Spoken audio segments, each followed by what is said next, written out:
Hello everyone, I'm Brandon Hodnett. Welcome to Arcadia University. I'm here alongside Brett Santos. And Brett, tell us what you do at Arcadia. So I'm one of the assistant directors of admissions. I work on campus tours and with our ambassadors. So we're going to do a campus tour, but a little bit different today. Yeah, I mean, all the campus tours before this point were done walking or in a car. On the ground. This will be the first one from 400 feet.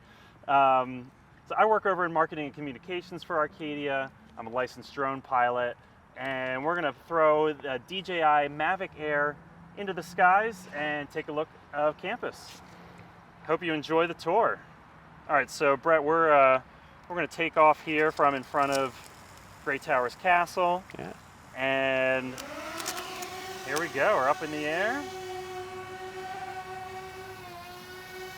So we have some flight data up on the screen. Right now we're about 2 meters in the air, and we'll be overlaying our flight data as we're flying.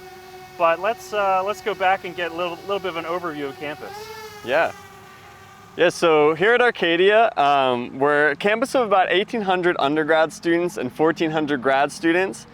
We have over 65 fields of study, so a lot of different things that you can study in. And it's a 76-acre campus, so you'll get to see a lot of that. And it's highlighted by what you see on the screen there being Grey Towers Castle, which is a really kind of big piece of our campus.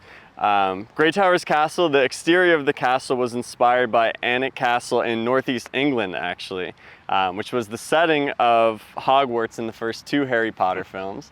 You can also see here on the left side is Lennox Westfield, which is one of our main, I should say, turf fields, brand new turf on there that you can see from across the highway. And that's home to our men's and women's lacrosse, men's and women's soccer, and field hockey teams. And Brett, the colors on campus right now are just incredible. Like, this is peak foliage season right here on campus. Just trees as far as the eye can see. Definitely. We'll go a little bit over this way, kind of show you the full overview of campus. Yeah. Yeah, and on the left side there you see 309, which is kind of the highway that divides Glenside and Philadelphia. So we're right north of the city right now. So on the right side it goes into where you see those cars driving toward is the Glenside area, which is kind of the small town we're nestled in. And then on the other side of 309 you start getting into kind of the Philadelphia area. And speaking of Philadelphia, I think if we do a little turn around here, we can show you the Philadelphia skyline. It might be a little hazy today, but we'll see. If you look right there in the middle, there you go. Got the Philadelphia skyline in the distance. And we'll bring it back a little closer to campus here.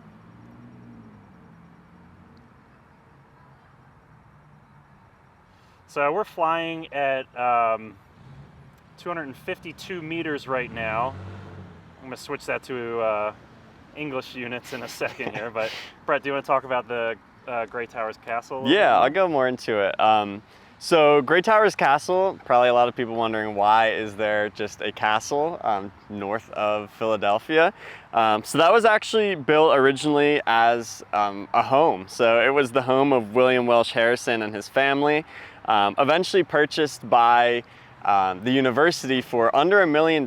So I would say it's a bit of a steal there to acquire that whole castle for under $1 million. Today it's used for a variety of different things, between just events on the bottom floor. We'll have weddings in the castle, some nice dinners and things like that, and events for our students. And then the second floor is actually where my office is located, the enrollment management office, the president's office, the provost, office of access, equity, diversion, and inclusion. And then the third floor, which is really cool, is actually where some of our first-year students reside. So there are about 40 first-year students that live in the top floor of the castle currently, and rooms are around five or so people, give or take. But yeah, there are students actively living up there as well. So it's a really cool building. You can kind of see the whole view of it, each and every side. Do you have a favorite Well, your office is in the castle too. Do you have a favorite yeah. view from inside the castle? Yeah, I like, I actually have a pretty cool view out of my window, but I also like our visit center. If you look out the window, you can kind of see out the side there looking up toward the bubble where the tennis courts are at, which we'll talk about later. And a nice view of the trees and the fall foliage and up the hill that way, which is really cool. And some people say the castle has ghosts in it. Yeah, yeah. There's a lot of stories with that. And actually, we're just kind of winding down the Halloween season, but they've recently been doing ghost tours out of the castle, which is kind of a cool thing that a lot of our students really enjoy. But yeah, stories with that. And they also do just a lot of cool events. They do live action Clue in there. I've never taken part in that yet, but I'm a big Clue fan myself. So eventually, probably have to do that. There's a pretty cool view of it from the top too. I've never even seen this part of it, so. Yeah, this is, not too many people get to go on the roof here, but really cool view. The trees up and down this road, just awesome orange colors right now. Definitely. Just a really great view of campus from up here on top of the castle. And we're flying at 46 meters right now.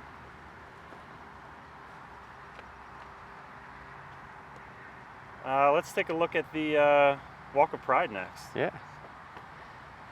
And there you see, as we're kind of moving to the Walk of Pride, that big open space. There's a few students on there right now, but that's Haber Green, which is one of the areas where we do a lot of different events on campus, and just things going on.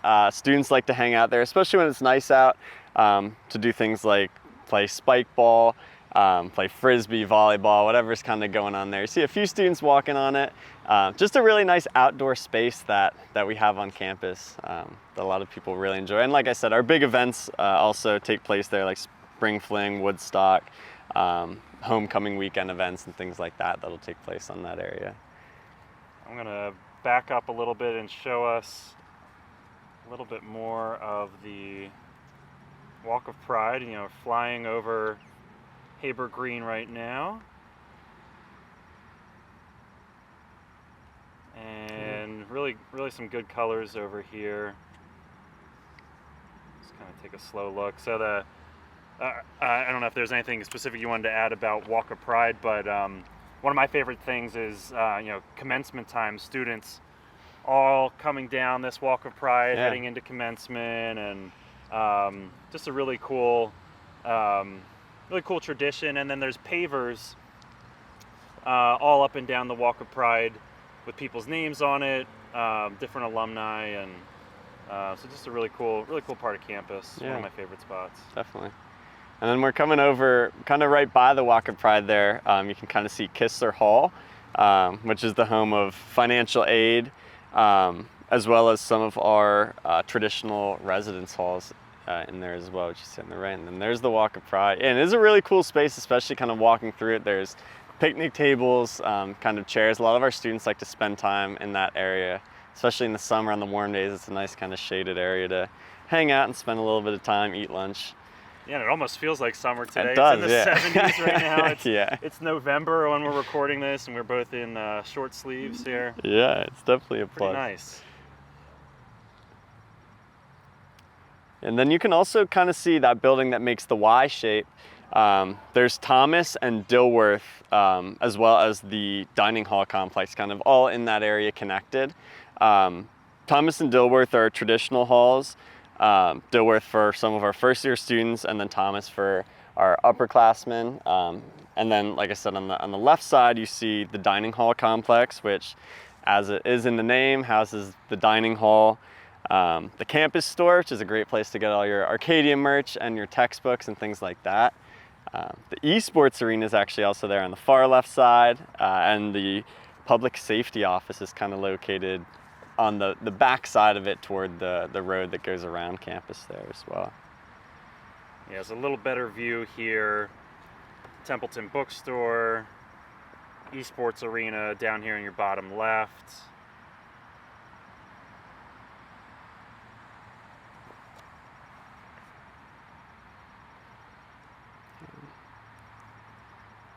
And then as we turn it around, you can also see Hines, which is kind of in the middle of the screen right now, which is another one of our residence halls. That's also where health services, counseling services are located, as well as the commuter lounge for our commuter population. And then Night Hall behind that, which is one of our areas for suite style living. Office of Career Education is also located there, and academic development. And then I think you can also see Oak Summit. Oh, Oak Summit, yeah. Let's see if we can get a shot of Oak Summit in here. It's kind of right in the middle there. Yeah, I believe kind of straight ahead in the middle. Got Oak Summit. And who can live in Oak Summit? Is that open to every student? Oak Summit is open to mostly, other than in certain cases, your upperclassmen, people after their first year. That is, even though it might not look like it from our camera angle, that is apartment style on-campus housing, but it's kind of tucked a little bit of a walk away from campus.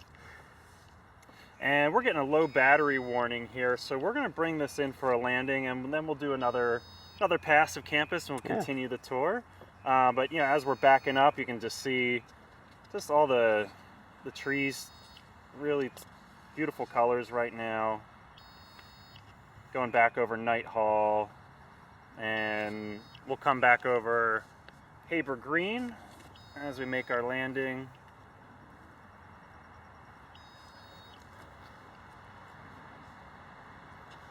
Looks like students are just getting out of class and seeing little ants on the screen marching across.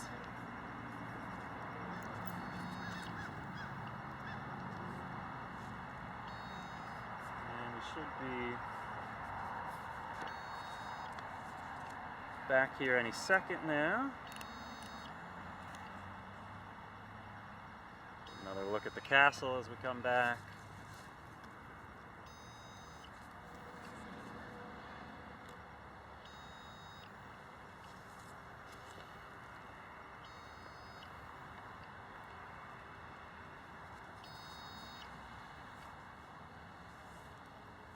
Love this angle of campus. Yeah, it's awesome.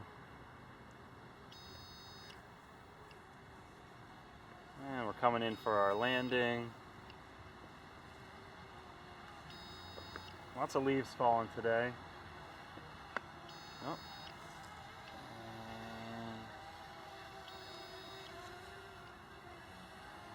Back to our landing zone.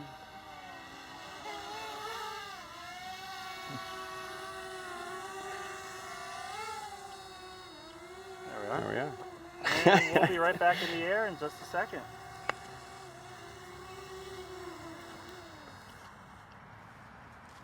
We're going to pop back in the air here and continue our tour.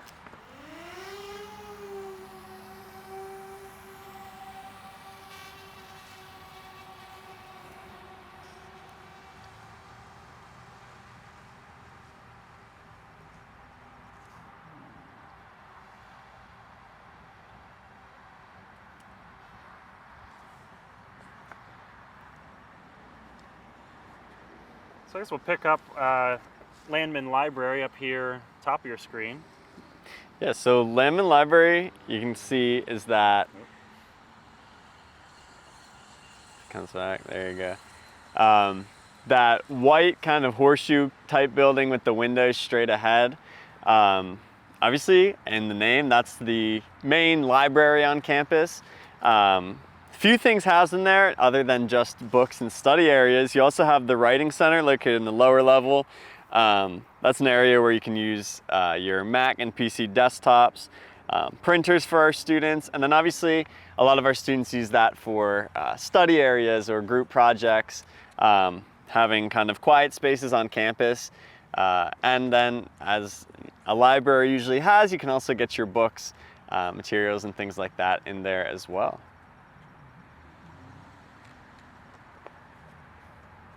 You can see there's a fairly big space too, so tons of areas, again, to do your studying, late night studying, early morning studying, kind of one of the main hubs on campus for all things academics.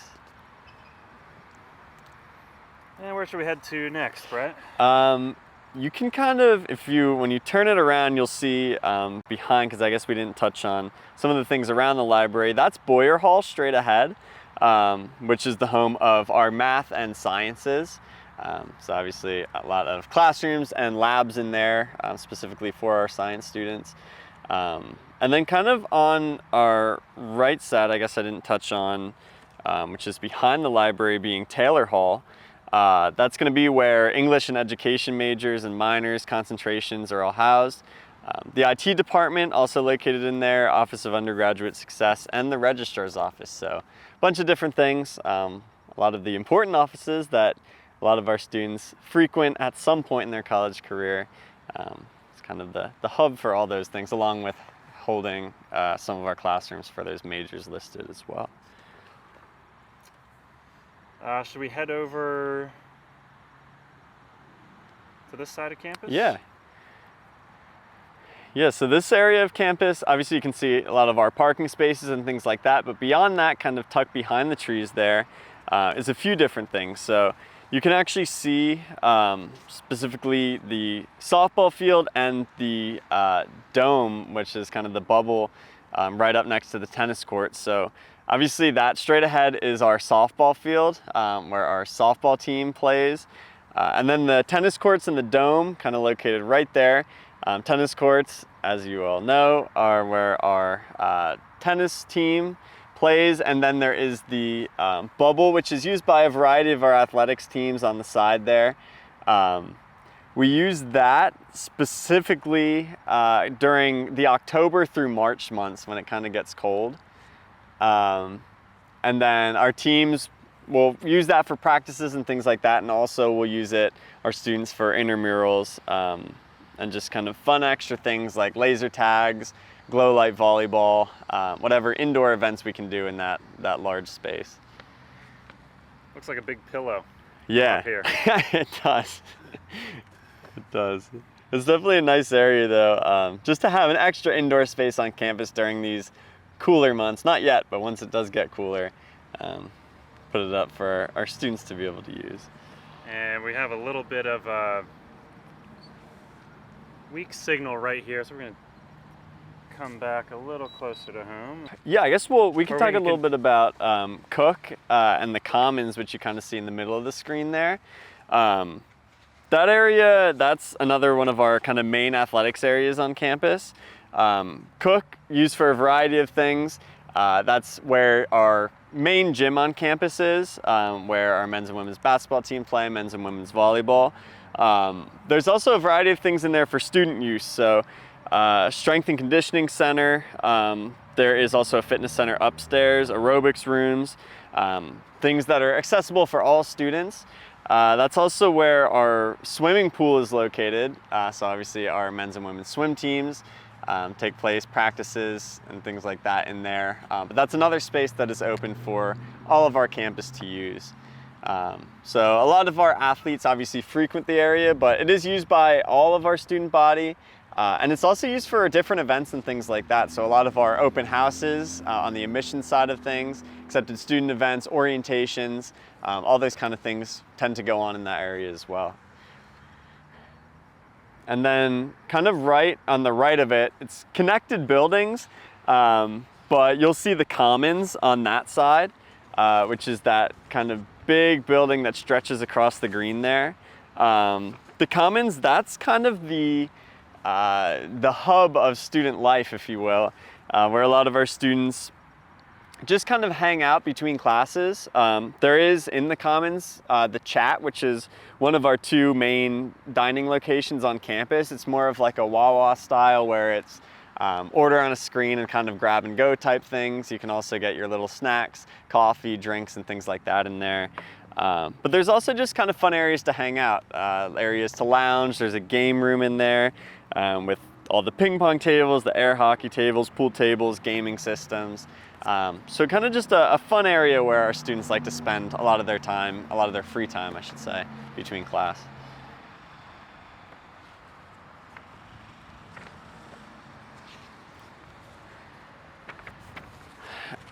Should we head over to Yeah, we Brubaker, can. Easton? Yeah, we can move that way. You actually see on the left there, Brubaker and Easton Hall, which is another kind of building, which we like to do here on campus, connected buildings. So Brubaker has a variety of things. A lot of our lecture halls for our physician's assistant program, School of Global Business, Public Health. And then Easton has, again, more classrooms. A lot of our majors including modern languages, both majors and minors.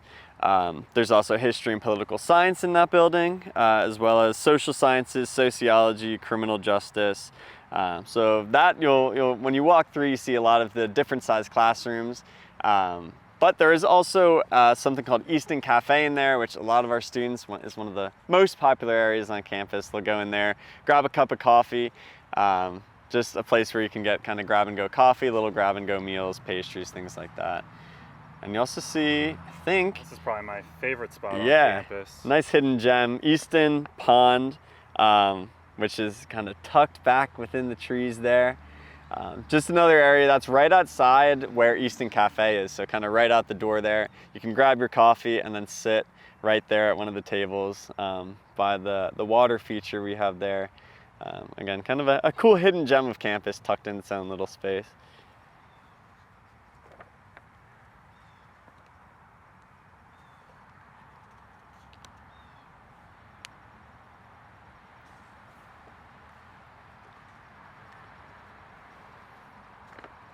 And then I guess we can continue and talk about Murphy Hall and Spruance Hall. Yeah, definitely. So yeah, you'll see when we pan up here, Murphy Hall, which is right there with the big clock tower. That is the home of our modern arts. So things like ceramics, photography, media are all housed in there. So our arts are kind of split into two buildings, one being that building, which is a pretty cool building too, one of the ones you can see when you're coming up. The first building a lot of times you see from 309 that you'll see on Arcadia's campus. And then the bottom of the hill there, also with the red roof, is Spruance, which it has some of the other, and specifically the fine arts, things like drawing and painting. There's some theaters and things like that in there for people who are involved in theater and the plays and things like that. That's the other one you see, kind of the big tower coming up from it, which was the former powerhouse of the campus or the estate here, and is now used again for our art buildings and our art students.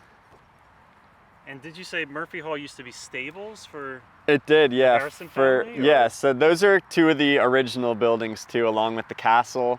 So two of the older buildings on campus, yeah, both the stables for the Harrisons, as well as, like I said, the powerhouse for the whole estate itself. Here's a good view of the Philly skyline in the distance. We're about 200 feet up in the air. Got the castle in the foreground, really cool view. Mm-hmm. Trees are just gorgeous right now. And did we get a chance to cover the turf field up the hill there? Yeah, I know we chatted about it a little bit. Like I said, a few of our teams play there, between both our lacrosse teams, soccer, field hockey, who specifically, as we can highlight, who's having a really good year, playing in the conference final. So shout out to our field hockey team as well. And we're getting our low battery warning. You can hear the beeping, but we'll try to just get a couple last looks at campus. Absolutely beautiful right now. Brett, what's the next thing that people are watching this video can do if they want to see campus in person? Yeah, so if you ever want to come and see campus and do a ground tour of campus, a walking tour of campus, definitely stop by. Again, I'm one of the people who oversees the tour program. You can sign up for visits online, whether that be just your typical daily visit or one of our events. We have both open house events, one actually coming up here November 19th, And then we'll have some other scattered events throughout the year, whether it be Scarlet and Gray Days, which are accepted student days, days for specifically juniors. But definitely go to our website and check out the campus in person. Well, we want to thank you for going on this aerial adventure with us here at Arcadia University. And, just exploring the campus, all the leaves. We're bringing it in for a landing here. One last look at the castle. And there we are. And here we are. Welcome back to ground level. I hope you enjoyed your flight. Yeah, thanks for coming along. And I'm sure we'll do this again sometime. And Absolutely. yeah. It's fun. Thanks, Brad.